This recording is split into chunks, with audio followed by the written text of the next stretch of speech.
Assalamualaikum warahmatullahi wabarakatuh. Selamat siang Pesona Inspira. Kembali Radio Pesona Wonosobo mengajak Anda untuk dialog bersama-sama di sini. Dan di Radio Pesona Wonosobo sudah hadir narasumber, yaitu Kepala BNN Temanggung. Ada Bapak Triatmo Hamardiono. Selamat siang Pak Triatmo Hamardiono. Saya paginya lebih ke apa ini Pak ya? Pak Tri aja, ya. Pak Tri, oke. Pak Tri ini selaku Kepala BNN Temanggung. BNN Kabupaten Temanggung. Iya, Bapak menjabat di sana sudah lama, Pak? 1,5 tahun. 1,5 tahun Pesona Inspira ya. Oke, dan ini cukup menarik, itu tentang narkotika juga ya Pak. Kalau di situ tentang narkotika gitu. Dan ini Bapak acara ke Wonosobo dalam acara Tadi di Jawa Tengah ini dari 35 kabupaten kota itu baru ada 9 BNN kabupaten dan kota. Jadi termasuk Temanggung 9 itu. Nah, Wonosobo ini kan belum ada. Jadi kita diberi tugas tambahan, istilahnya zonasi. Jadi Temanggung itu kita diberi tugas tambahan di Kabupaten Wonosobo dan Kota Solotigo.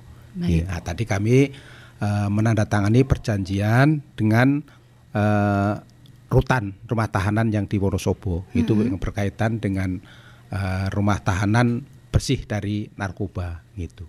Oke. Dan tadi jam berapa Bapak? Tadi jam 9. Jam 9. Ya, Oke.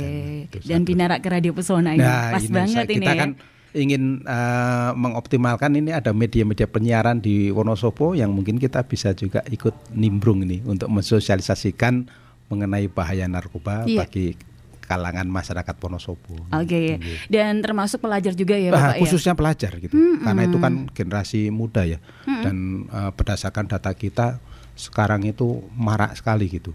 Baik di Temanggung maupun di Wonosobo gitu. Yaitu jenis-jenis psikotropikal pil-pil seperti Trihex, Alprazolam, Jarindo, itu banyak yang marak di anak-anak sekolah. Iya. Dan efeknya di anak sekolah juga ya merusak banget. Merusak ya Bapak? Ya betul gitu. Karena namanya narkoba itu sebetulnya, narkotika itu kan dalam kehidupan sehari-hari kan sebenarnya kan berguna ya, bagi penelitian dan pengobatan. Nah ini kan disalahgunakan ya. Sehingga bagi kesehatan pasti yang namanya obat itu kan seperti racun ya. Kalau tepat dosisnya itu bisa menjadi obat, tapi kalau sudah berlebih itu akan menjadi racun kan. Ya paling tidak pasti ginjal, kemudian hati itu pasti akan kena itu. Jadi dampak kesehatannya. Iya, padahal kalau dipikir racun loh Pesona Inspira. Tapi bikin candu, betul nggak Bapak? Betul itu. Makanya mereka juga ingin sekali kan di situ gitu kan ya. ada zat adiktifnya. Adiktif itu yang membuat orang ketagihan ingin memakai terus itu kan. Iya, kalau psikotropika ini macam-macamnya banyak juga ya Pak ya? Banyak juga gitu. Yang paling sering dikonsumsi itu apa Pak kalau? Yang di kalangan remaja itu yaitu ada yang sering dikenal dengan namanya pil sapi itu kan. Pil sapi? Apa ini? Jarindo itu kan pil sapi itu kan. Terus kemudian ada pil koplo. Pil koplo itu kan juga pil anjing gila itu sebetulnya gitu kan. Terus kemudian ada Trihex, ada juga kemudian Alprazolam gitu. Itu obat-obat yang sebetulnya ada beberapa yang itu legal tapi disalahgunakan. Jadi yang kita perang itu kan sebetulnya kan memang penyalahgunaan dan peredaran gelap. Karena memang itu sebetulnya obat-obatan gitu kan gitu. Hanya ini disalahgunakan. Iya, mungkin karena yang tadi Bapak sebutkan macam-macam psikotropika itu yang tadi pil sapi dan lain sebagainya. Apakah itu termasuk yang lebih murah atau bagaimana Iya Bapak betul. ya? Jadi kalau kita membayangkan sekarang misalnya narkotika itu jangan membayangkan yang misalnya heroin, sabu, ganja gitu. Tetapi sekarang itu yang banyak beredar di kalangan remaja itu dan itu murah gitu kan. Itu masalahnya murah gitu, dengan 10.000 bisa dapat 3 gitu kan. Iya. Itu yang menarik, makanya pelajar gampang sekali gitu Bapak. Iya gitu. Ya. Jadi ya sebetulnya sih latar belakangnya juga bermacam-macam gitu kan. Gitu. Kalau dari BNN sendiri Bapak, kalau Anda bagaimana sih untuk mencegahnya, untuk mencegah supaya anak-anak tidak untuk kesananya gitu, gimana ini? Ya kita harus lakukan di sekolah, kita rutin lakukan sosialisasi gitu mengenai bahaya penyalahgunaan narkotika itu. Kemudian kita juga lakukan upaya deteksi dini di sekolah-sekolah itu secara insidentil. Kita lakukan tes urin dan kita lakukan assessment gitu-gitu. Dan yang terpenting ya penguatan untuk anak-anak ini atau remaja ini gitu. Karena berdasarkan data yang kita miliki itu sebagian besar remaja yang menjadi penyalahguna pengguna narkotika atau narkoba itu rata-rata mereka ini kan tidak punya rasa percaya diri. Jadi mudah dipengaruhi oleh teman-teman. Gitu. Pergaulan ya Bapak? Ya, pergaulan, dan itu juga berkaitan juga dengan pola pengasuhan di keluarga sih gitu. Jadi memang akar permasalahannya itu banyak sih gitu. Betul. Iya. Mungkin kayak ada broken home juga nanti larinya ke situ juga sih sebenarnya. Betul itu. Iya. Oke. Kalau BNN sendiri itu sudah menemukan beberapa kasus di 2023 ini sudah banyak ya Pak ya? Kalau untuk sabu kemarin metafetamin gitu. Kita kemarin juga mengungkap kasus itu tersangkanya 2 gitu. Udah vonis kemudian itu kalau pelajar bukan Bapak? Bukan kalau itu betul. Tapi kalau untuk yang obat-obatan psikotropika itu banyak sekali sih. Betul banget. Iya. Oke. Dan kalau jenengan sendiri untuk kedepannya di tahun 2024 ada program apa Bapak? Ya. Jadi tadi saya khusus untuk di Wonosobo nih ya. Tadi saya sudah ngobrol dengan Pak Bupati dan juga Pak Sekda. Ya. Sebagai implementasi Inpres nomor 2 tahun 2020 tentang fasilitasi pencegahan dan pemberantasan penyalahgunaan dan peredaran gelap narkoba. Ada salah satu program yaitu Desa Bersinar. Desa Bersinar. Bersinar itu bersih dari narkoba. Oke. Nah, itu nanti paling tidak tahun 2024 kita dorong nanti di Wonosobo itu ada 2 desa. Tentu ini penunjukannya harus berdasarkan pemetaan kerawanan dulu gitu. Nah, nanti ini kita harapkan jadi pilot project.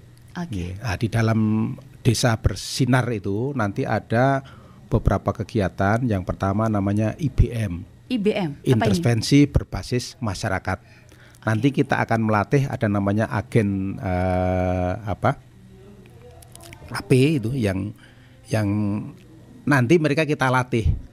Kalau ada warga yang misalnya terindikasi sebagai penyalahguna tapi masih tahap ringan, nah itu mereka yang menangani. Tapi kalau sudah agak sedang ke berat nanti serahkan ke kita akan rujuk. Misalnya ke Lido, ke Baturaden atau ke Magelang gitu. Nah kemudian di desa itu juga nanti kita ada kegiatan namanya Remaja Teman Sebaya. Remaja Teman Sebaya. Itu maksudnya lebih ke apa ini Pak?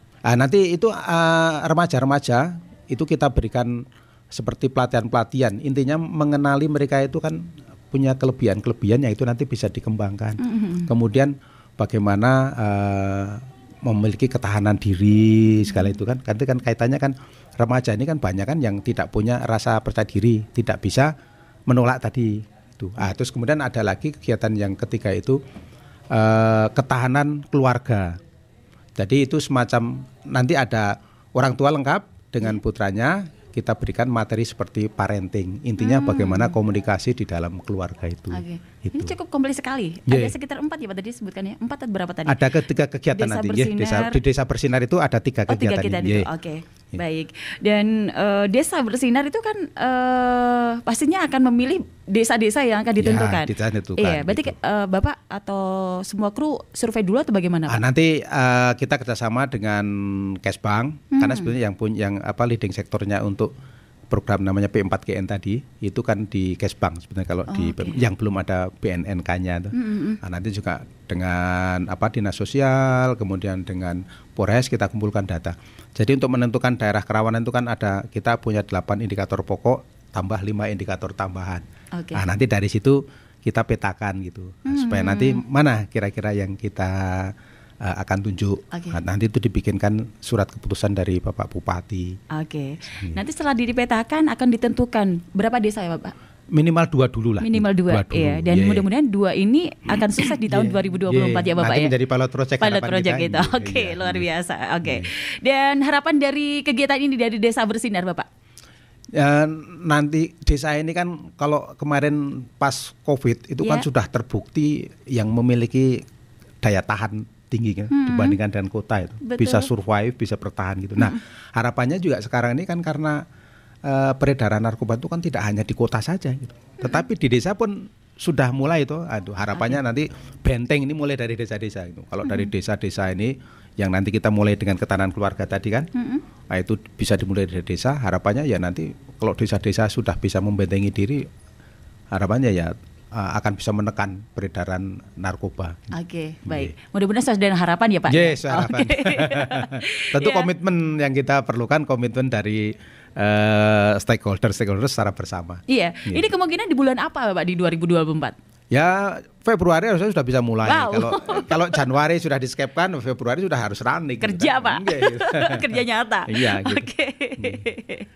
Tapi pastinya setiap kita melaksanakan kegiatan atau eksekusinya, kita pasti akan mengalami hambatan-hambatan juga ya Bapak ya. Yeah. Pasti Bapak sudah menyiapkan, oh hambatannya bakalan ini. Pasti sudah ada kedepannya. Oh ya, kita nggak akan terjadi seperti ini. Hambatannya kebanyakan itu lebih ke apa sih Pak kalau seperti ini ke yang pertama tentu lapangan? Tadi dukungan dari Pemdanya. Okay. Karena itu nanti kan sebetulnya dukungannya gini. Jadi di desa itu kan sudah ada dana desa ya. Nah, itu kelemahannya itu di dalam perencanaan itu belum dimasukkan. Kebanyakan kan masih kepada yang fisik-fisik saja, yang non fisik ini itu sebetulnya sudah ada petunjuk dari Permen Des juga ada, dari Kemendagri juga ada gitu. Tetapi sering di desa itu belum bisa menjabarkan, mengimplementasikan di dalam anggaran itu seperti apa. Terus kegiatannya itu masih monoton. Kalau di sebenarnya terus kegiatannya hanya sosialisasi saja gitu. Kadang sosialisasi itu kan pas dengar gitu ada yang masuk ada yang tidak. Habis kegiatan kan blast gitu kan. Nah, itu yang pertama hambatannya. Kemudian yang kedua, masih ada stigma di masyarakat itu kan. Jadi kalau mendengar narkoba itu takut mendekat kan gitu. Apalagi mendengar BNN gitu kan. Wah, seolah-olah itu mau ditangkap gitu kan. Padahal kita kan ingin mengajak hidup sehat saja sebetulnya kan gitu. Terus kemudian ini dari masyarakat juga kalau mau melapor itu masih ada stigma negatif juga gitu.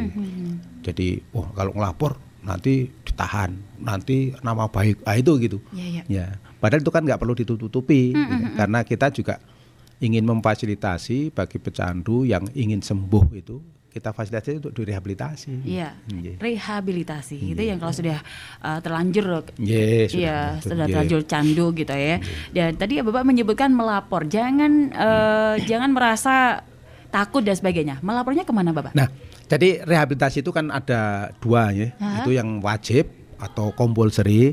Kalau wajib itu biasanya tertangkap dulu lah gitu. Nah, itu nanti ada ketentuannya.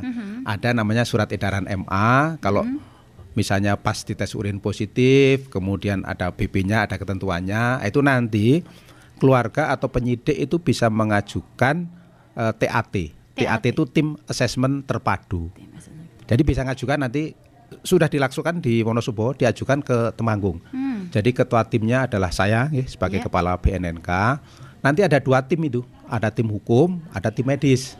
Tim hukum itu penyidik dari Polres, Sat Narkoba, penyidik dari BNN, kemudian kasih pidum kejaksaan.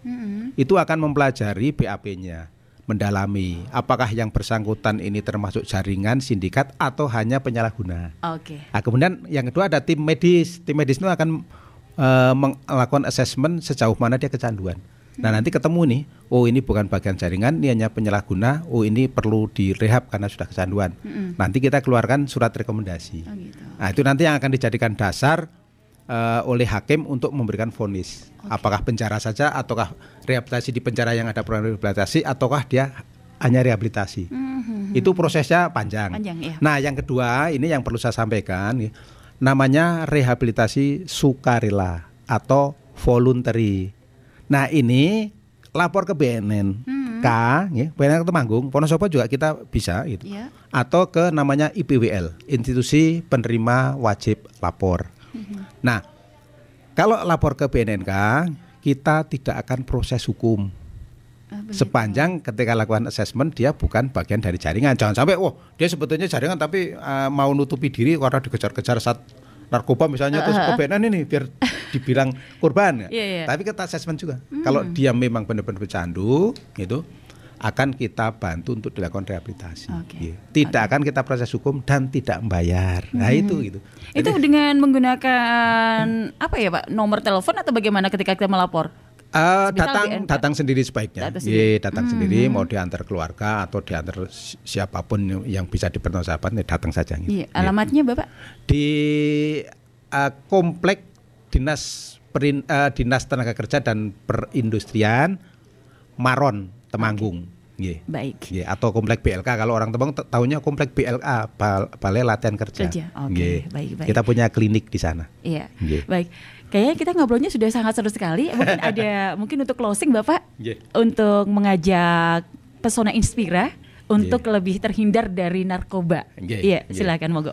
Jadi kalau untuk menjadi baik itu kan relatif mudah. Betul. Dengan diam seolah-olah itu semuanya sudah baik. Baik-baik saja. Tetapi untuk menjadi berguna itu kan perlu berat karena perlu perjuangan. Nah, termasuk maraknya peredaran narkoba di kalangan kita, terutama kalangan generasi muda, seolah-olah tidak ada. Seolah-olah kalau kita diem aja aman saja gitu. Tetapi kalau kita mau selami ternyata banyak sekali. Nah, sebelum itu nanti semakin marak itu perlu kepedulian dari kita semua, termasuk dari warga Wonosobo gitu, supaya kita ikut peduli. Paling tidak kepedulian itu apa? Berani menolak, berani lapor, dan berani rehabilitasi. Oke. Yuk lagi gitu. Bapak, berani menolak? Berani menolak kalau ditawarin gitu. Kemudian berani lapor kalau memang tahu ada kira-kira yang mencurigakan atau transaksi narkoba. Yang ketiga berani rehabilitasi. Baik. Gitu. Terima kasih Bapak sama-sama. Sudah datang ke Radio Pesona begitu ya. Dingin Bapak? Ya sama. Sama aja kalau Temanggung ya. Hanya beda sisi gunung sini sama sini. Iya betul. Tapi ini enggak hujan Bapak, jadi aman-aman saja ini Bapak ya. Nanti Sugeng Kuder. Asli mana Bapak? Saya Temanggung. Temanggung juga. Ya, oke ya.